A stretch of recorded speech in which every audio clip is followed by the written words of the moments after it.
네. 생각보다 많은 분들이 정부를 좀 쉬라고 너무만 쉬면 주가는 좀 올라갈 것 같다고. 그것 때문에. 네, 그런 제가 쉰다고 해서 예. 제가 주식을 그만두는 것도 또 아니지 오. 않겠습니까? 그러게요. 더 열심히 하실 가능성이 예, 있네요. 오히려 여러분께 해악을 끼칠 수도 있으니까요. 예. 그나저나 진짜 2차전지 이거 저 들어간 이후로 볕들 날이 없습니다 지금. 어제도 악재가 있었죠. 예. 그 이동채 에코프로 회장이 법정 구속이 됐죠.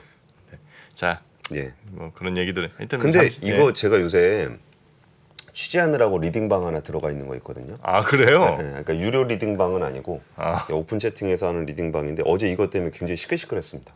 거기서도. 네, 그래서 마이너스 7% 왔을 때 그 토론이 벌어졌어요. 어떻게 봐야 될 것인가. 그래서 결론은 뭐였어요? 결론은 매수였습니다. 역시. 왜냐면은 거기가 그 일단 에코프로 그룹이 시가총액이 뭐 엄청난 그룹이잖아요. 예. 그리고 이제 이동채 회장이 내려온 지도 좀 됐고 그러니까 문제가 처음 불거졌을 때 일단 물론 뭐 공식적인 직함을 내려놓은 거지 아직 경영활동을 안 하는 건 아닐 건데 그래도 여기서 그분이 이제 뭐 한 11억 정도 추징금 받은 것이 그렇게 큰 사건이냐. 그래서 오히려 이거는 뭐 반등으로 볼 수 있지 않겠냐라고 이제 토론들을 하고 계시더라고요. 그래서 마이너스 7%에 매수해서 마이너스 5%에 나오셔가지고 수익 인증하고 그러고 계시더라고요. 2% 인증. 자, 하여튼 이 뉴스는 뭐 다른 데서 많이 전해드렸을 거니까 네, 제가 어제- 따로 준비하진 않았습니다. 네. 예. 자, 그럼 뉴스 3. 예, 첫 번째 뉴스부터 가죠. 첫 번째 뉴스는 뭐 항상 그렇듯이 미국 매크로 뉴스 뭐 이거 아침에 출근하실 때 한번 정리하고 가시면은 하루를 시작하면서 회의하시다가 뭐 미국이 어제 뭐 그러면 잠깐 아는 척할 수 있게 어제 뉴욕 증시가 나스닥만 조금 플러스가 났어요. 네. 다우존스는 0.66% 상승한 약보합이었고요. 나스닥은 0.18% 올랐고 S&P 500 같은 경우 0.17% 하락했습니다. 근데 여기서 좀 영향을 미쳤던 것으로 보이는 거는 어제 첫 번째 뉴스인데요. 그 4월에 생산자 물가 지수가 발표가 됐어요. 그러니까 생산자 물가 지수는 이제 소비자 물가에 약간 선행하는 경향을 좀 보이거든요. 네. 근데 생산자 물가 지수가 전년 동월 대비 한 2.3%, 전월보다 한 0.2% 각각 상승했습니다. 상승했어요? 그쵸. 물가 지수.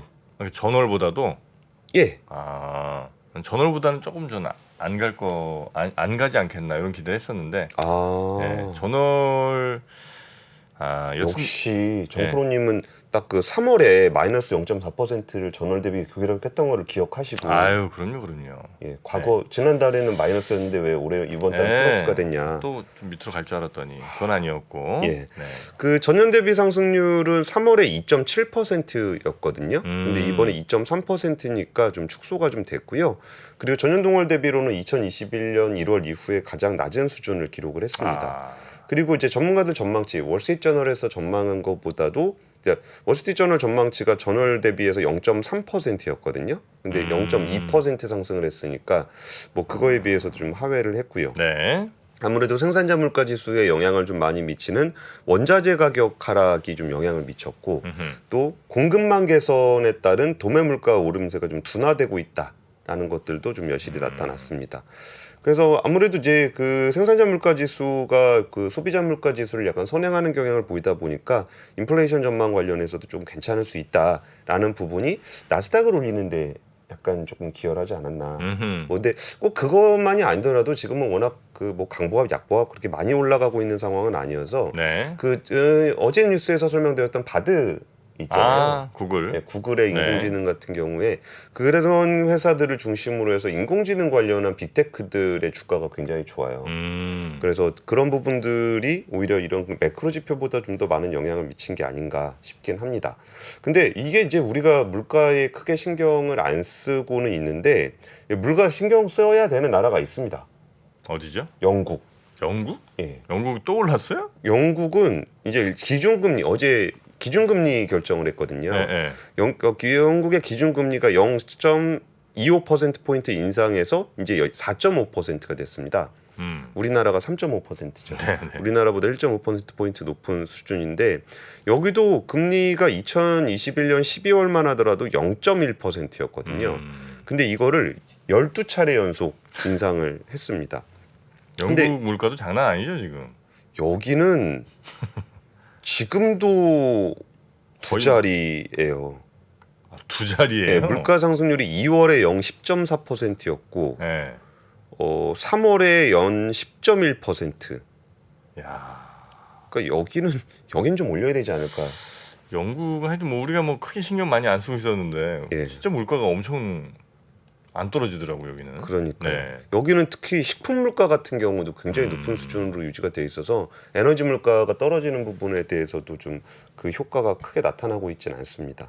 10%씩 오른다는 거는 그냥 뭐 심플하게 생각하면 내가 1억 갖고 있으면 내 돈이 9천 되는 거는 거죠? 그렇죠. 근데 그 뭐를 자기가 많이 쓰냐에 따라서 또 더 그거는 이제 커질 수도 있는 거고. 예. 근데 식품 물가가 엄청 올랐다는 거는 어찌 보면 식품에 더 많은 돈을 지불할 수밖에 없는 조금은 저소득층 맞아요. 분들이 예. 더 피해가 크다는 거네요, 그죠? 예, 그 전에 제가 이제 이코노미스트라고 얘기하다가 예. 경제 성장률이 뭐 마이너스 1%가 되면은 어떤 일이 생기냐. 그럼 그냥 모든 사람이 쓰는 돈이 뭐 1% 정도 줄어든다. 그러면 뭐 크게 문제 없잖아요. 근데 그 치열하게 경쟁을 하면서 경쟁력을 가진 사람들은 그래도 3-4% 성장을 할 수 있는 거고 그렇지 못한 분들은 뭐 마이너스 10% 20% 자기 경제력이 줄어들 수 있는 거라 네네. 저소득층에 훨씬 더 그 나쁜 영향을 미친다는 점을 좀 강조를 해서 말씀을 주시더라고요. 네네. 자, 이렇게 물가 특히 이제 미국 생산자 물가 발표가 예. 됐다는 거죠. 자, 일단 미국 물가는 조금 잡혀가는 분위기인 것 같은데 그 다른 나라들도 한번 저희가 세세하게 좀 살펴는 봐야 될 것 같습니다. 예. 두 번째 뉴스 가볼까요? 두 번째는 우리나라 경제 뉴스입니다. 우리나라. 예, 우리나라 경제 성장률에 대한 전망을 어제 KDI가 발표를 했어요. 네. 꽤 그래도 공신력 있는 조직인데 사실 우리가 중국의 리오프닝을 계속적으로 얘기하고 기대했던 이유가 뭐 중국 사람들 잘 되라고 하는 것도 뭐 도의적인 측면에서 있지만 사실은 좀 우리 좀 아니 뭐 중국 잘 되든 말든 그건 뭐 별로 상관없고 우리가 잘 되면 되는데 그러니까. 워낙 이제 중국과 이제 연결된 부분이 많다 보니까 예. 네. 그래서 뭐 예상했던 방식대로 회복이 좀 잘 안 되고 있는 것을 많이들 인식을 하고 계실 거예요. 그래서 5월 10일까지 지금 무역 수지 누적 적자가 마이너스 294억 달러, 1분기 경상 수지가 마이너스 44억 달러, 1분기 국세 수입 그러니까 재정으로 네네네. 가는 국세 수입이 전년 대비해서 마이너스 24조 원입니다. 이게 그 우리나라 경제 지표가 지금 전반적으로 안 좋은데 그러다 보니까 이제 KDI가 여기 그렇게 후하지도 않았던 데거든요. 네. 원래 한 1.8% 정도 제시를 했던 데예요. 작년 11월에 1.8% 제시하고 올해 2월에 기존 전망치를 유지하면서 1.8% 했다가 어제 발표한 게 1.5%. 무려 3% 포인트를 내렸습니다. 아유 이렇게 한 번에 확 내려요? 그러니까 이게 좀 실망스러운 거죠. 이게 상저하고가 거의 대세였잖아요. 상저하고 물론 네. 이제 정프로는 상고하고를 외치긴 했습니다만 예, 그리고 이제 그 전에 조영무 박사님 네. 상저하죠.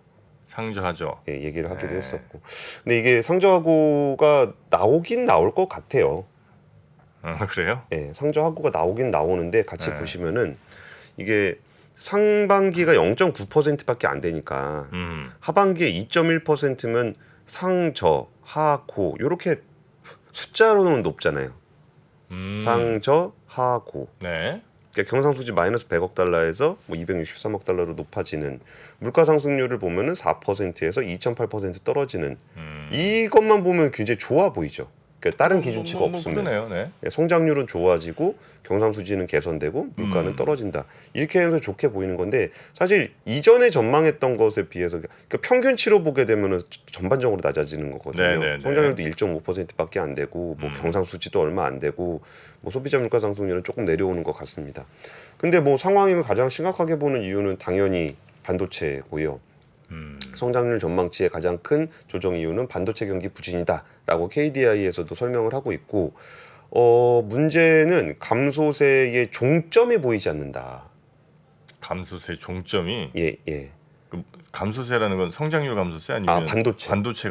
반도체 대충 바닥 찍은 거 아니에요? 그러니까 그렇게 얘기는 하고 있는데 그럼 언제부터 반등할 건지가 좀 명확하지 않다라는 거고 그래서 이제 2월에 KDI가 봤을 때보다 좀 지연되고 있는 것 같다라는 얘기를 좀 하고 있어요. 근데 여기는 아무래도 좀 이코노미스트들이다 보니까 우리가 이제 반도체를 집중적으로 보고 있는 애널리스트들에 비해서는 좀 보수적인 것 같아요. 네네. 그 애널리스트들 같은 경우는 이제 개별 품목들, 뭐 노트북이라든지 뭐 PC라든지 이런 출하량까지 좀 계산을 해가면서 좀 이 반등의 어떤 시작을 좀 미리 예측을 해보려고 하는 거잖아요. 근데 이코노미스트들 같은 경우는 그거를 조금 이제 숫자를 보면서 전망을 하기 때문에 좀 더 보수적인 것 같습니다. 그러면서 그 반도체 회복이 잘 안 되면은 성장률이 1% 초반까지 내려갈 수도 있다라는 전망을 하고 있어요. 네. 무역 수지 적자 안 좋다는 건 다들 알고 계실 거고 여기서 사실 이렇게 좀 안 좋을 때는 그 경기 대응을 위해서 정부가 경기 부양을 위한 재정을 좀 늘릴 필요도 있습니다. 그럼에도 불구하고 국세 수입이 크게 줄어서 경기 대응 재정 여력이 떨어지고 있다라는 점도 강조를 하고 세수가 있는데 좀 많이 준다는 소식이 여기저기서 들리더라고요. 예, 예. 네. 3월까지의 세수 진도율이 21.7%라고 합니다. 3월이면 분기잖아요. 아, 그만 25% 정도 돼야. 그렇죠. 네. 그래야 이제 그 원래 계획했던 만큼 거둘 수 있는 건데 최근 5년 평균은 한 26.4%로 이전 뭐 4로 나눈 것보다 좀 더 높았대요. 그러네요. 근데 3월까지 국세 진도율이 21.7%면은 국세 수입이 당초 예상치인 400조 5천억 원에 못 미칠 것으로 추계가 되고 있다. 또 이제 이거 거두려고 또 여러 노력들을 하겠구만요. 딱지 띄고. 뭐 그것까지 모르겠습니다만 뭐 여러 운전 좀 험하게 하는 스타일 아니세요? 저요? 예. 아, 무슨 말씀이세요? 그렇지 않습니까? 제 차는 저 수면제라고 불려요, 사람들을. 아, 그냥 타면 그냥 다 쓰러지니까. 아 이거 이성균 씨 그 커피 딱 들고 아유, 기생충에서 뭐 아유 그냥 코너링 뭐 이렇게 딱 잡니다 그냥. 꽉 네. 채워가지고 이렇게. 네. 알겠습니다. 아, 그러나 하여튼 세수도 굉장히 좀 덜 들어오고 있다. 예. 네. 그리고 성장률은 언제 회복될지 모르겠고 반도체 수출은 저는 뭐 가을부터는 확실히 좀 돌아선다 이런 이제 전망을 갖고 있습니다만 그것도 뭐 KDI 쪽에서는 아직 좀 불투명하다고 보는 것 같네요. 불투명하다라기보다 그 숫자를 전망하지 않는 거죠. 음. 그 정도까지 미리 전망을 하진 않는. 근데 사실 그 주식 시장은 훨씬 빨리 움직이니까 네네네. 사실 그 가을 전망 정도가 반등한다라고 확신하면은 지금부터 주가가 좀 움직이기는 해요. 이제 움직일 겁니다. 알겠습니다. 세 번째 뉴스 가보겠습니다. 세 번째 뉴스는 현대차가 인도 전기차에 10년간 3조 2천억을 투자한다. 네. 연 120만 대를 생산한다라는 보도인데요. 사실 저는 그 이 헤드라인이 별로 마음에 들진 않습니다. 그 전기차에 10년간 3조 2천억을 투자하는 것 같은 느낌은 아니에요. 그냥 인도 타밀나두주하고 올해부터 10년간 한 3조 2천억 정도를 투자한다는 업무 협약을 맺었는데 여기가 타밀나두가 챈나이잖아요. 챈나이? 인도 챈나이 거기 굉장히 공업 도시인데 네. 거기 공장이 2개가 있어요. 현대차 네. 공장 2개가 있고 여기서 연산 한 75만 대 정도가 만들어지고 여기서 이 중에 한 15만 대 가량을 수출을 하고 있어요. 근데 여기에 이제 첨단 시설을 같은 배터리 팩 조립 공장을 짓게 되는데 이 공장의 연산이 한 17만 8천 대 정도 된다고 합니다. 그리고 여기에 이제 5년간 고속도로 등 타밀나두주에 한 100곳 정도의 전기차 충전소를 만든다라는 거고 네. 28년까지 아이오닉 5를 비롯해서 6종의 전기차를 선보일 예정이다. 그리고 근데 사실 저는 이 부분에서 아까 제가 제목이 너무 조금 전기차에 집중하고 있다라는 말씀을 좀 드렸던 것 같은 게 여기가 챈나이 공장을 지금 연간 생산 대수를 85만 대 정도로 10만 대 정도 끌어올릴 계획을 가지고 있어요. 제가 이 얘기를 왜 드리냐면은 이게 그 지난해 인도의 차종별 전기차 판매량 통계예요. 이거 코트라에서 가지고 온 통계인데 이거 얼마 전에 악권에서 한번 다뤘던 얘기입니다. 그 전기차 판매량의 63.5%가 네. 이륜차입니다. 이륜차 오토바이. 예, 이거를 네. 전기차 판매량에 포함을 시키더라고요. 에? 그리고 32.3%가 네. 3륜차입니다. 3륜이 그렇게 많아요? 툭툭 뭐 있잖아요. 상가 있는 거 이거. 네. 이게 보면 두 개를 합치면 95%, 95.8%. 아이, 그것도 거의 뭐 오토바이라고 봐야 되는 거 아니에요? 예, 3륜차도. 이거는 근데 중복까지 포함이 되어 있는 거지 비율이 100%가 넘어가는 것 같은데 그 4륜 같은 경우는 4% 정도밖에 안 돼요. 그래가지고 여기가 전기차가 아무리 붐업이 된다 그래도 이렇게 개발도상국에서 이렇게 폭발적으로 늘어나기는 쉽지 않아요. 네. 그래서 현대차가 밝힌 것도 28년을 얘기하고 있는 거잖아요. 그래서 보통 전기차를 많이 얘기하는데 여전히 자동차 판매에 있어서 내연기관 판매량은 굉장히 중요한 역할을 한다는 말씀을 좀 드리고 싶고요. 그리고 요새 현대차가 그래도 인도에서 되게 잘하고 있어요. 그러다 보니까 GM이 좀 인도에서 좀 공장 하나 철수한 거 있거든요. GM이 예. 네. 그거를 이제 그 현대차가 인수를 하기로 했습니다. 그래서 지금 여기에 그 GM 공장 인수하고 첸나이 공장 추가 투자 이루어지게 되면은 나중에 인도에서 현지 생산 대수가 100만 대까지 늘어날 수 있다라는 네. 좀 전망을 좀 하고 있습니다. 그래서 근데 인도 시장 같은 경우에 지금 그 내수 판매 규모가 한 472만 대 정도 되는데 네. 그 정도 되면은 중국, 미국 다음 정도 사이즈가 돼요. 아, 중국, 미국 다음 인도. 예. 그러니까 이게 그 고가차가 팔리는 시장은 아닌데 네. 그럼에도 불구하고 시장 사이즈가 워낙 크기 때문에 네. 좀 여기에 대해서 관심을 좀 가져야 될 필요가 있고 인도 정부 같은 경우도 전기차 인프라 투자 같은데 굉장히 공을 많이 들이고 있어요. 그래서 여기에 속도가 얼마나 나느냐에 따라서 이 타이밍 잘 맞춰서 좀 확대해 나가면 좋을 것 같습니다. 네. 그리고 또 하나 같이 연결드리고 싶은 뉴스가 중국의 4월 자동차 판매가 나왔어요. 4월 자동차 판매. 예, 중국에 왜 집중해야 되는지에 대해서 좀 더 해볼 수 있는 뉴스가 되는 것 같은데 4월 자동차 판매가 전월보다 11.9%가 줄었습니다. 예, 전년 동기 대비는 82% 늘었어요. 근데 3월보단 줄었다는 거예요? 예, 예. 근데 사실 전년 동기라고 하면은 작년에 상하이 봉쇄 있었던 해입니다. 아, 그래요? 예, 그래서 거기서부터 급증하는 건 너무나 자연스러운 일이고 전월 비교하면 11.9%가 좀 줄어들었어요. 이게 그 아무래도 좀 그 중국의 자동차 수요가 전반적으로 좀 좋지는 않습니다. 그럼에도 불구하고 그 신에너지차, 전기차, 하이브리드차, 수소차 판매는 계속적으로 늘고 있는 게 좀 있고 네. 그리고 신에너지차 판매가 점유율이 굉장히 높아요. 27%. 그러니까 4대 중에 1대 이상은 지금 신에너지 차가 팔리고 있다라는 거고 여기서 좀 더 인상적인 숫자가 그 4월의 자동차 수출입니다. 네. 중국의 자동차 수출이 전년 동기에 비해서 전년 동기는 뺄게요. 어차피 별 의미가 없는 숫자니까 전월 대비해서 3.3% 증가했습니다. 그러니까 전체 판매가 줄었는데 수출이 늘고 있다라는 얘기는 그 중국의 내수 시장이 워낙 치열하다 보니까 중국의 로컬 기업들이 그 내수 수요보다 해외 쪽으로 굉장히 공을 많이 들이고 있다는 얘기고 네. 또 신에너지차 수출은 전월 대비해서 28.6%가 늘었어요. 그러니까 중국 회사들이 밖으로 열심히 나오고 있다라는 얘기를 하고 있는 겁니다. 그럼 이거와 더불어서 현대차가 글로벌 탑3를 계속적으로 할 수 있을까? 네. 그런 거를 그린피스에서 발표한 내용이 있는데 그린피스? 예, 예. 이게 그 중국의 친환경 차 생산 설비 현황과 증설 계획을 토대로 분석한 내용인데 네. 그 내용이 뭐냐면은 결국은 이런 식의 좀 그린피스가 이걸 분석한 이유가 나머지 내연기관차 회사들이 중국의 친환경차 대응이 좀 늦다라는 얘기를 좀 하고 있는 거예요. 그러면서 내연차에 집착하고 있는 혼다는 이제 뭐 점유율이 제일 크게 줄어들 거고 BMW, 메르세데스 벤츠, GM, 토요타, 폭스바겐 순으로 감소할 것으로 분석된다.